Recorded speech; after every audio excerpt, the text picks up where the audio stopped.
السلام علیکم ورحمۃ اللہ۔ سوال ہے کہ ایک ایسی عورت جس کے والدین حیات نہ ہوں تو کیا وہ اپنا حق مہر وغیرہ خود مقرر کر سکتی ہے؟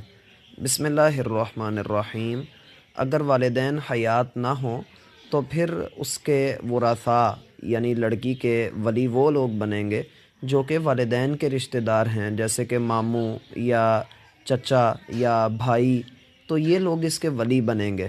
اور لڑکی کا حق مہر مقرر کرنا یہ جائز ہے۔ اگر لڑکی کہتی ہے کہ میں نے اتنا حق مہر لینا ہے تو اس میں کوئی قباحت اور حرج کی بات نہیں ہے، جیسے کہ سیدہ ام سلیم رضی اللہ عنہا نے اپنا حق مہر مقرر کیا تھا۔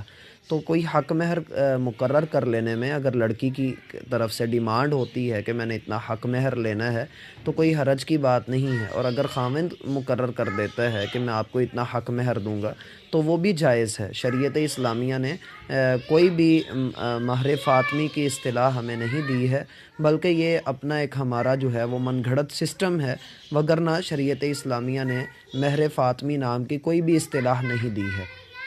دوسری بات یہ ہے کہ لڑکی اپنا نکاح خود نہیں کر سکتی۔ لڑکی چاہے وہ بیوہ یا مطلقہ ہو، چاہے وہ کنواری ہو، لڑکی ولی کے بغیر نکاح نہیں کر سکتی۔ صحیح مسلم کی روایت ہے کہ لا نکاح الا بولی، ولی کی اجازت کے بغیر کوئی نکاح نہیں ہوتا ہے۔ والسلام علیکم ورحمۃ اللہ۔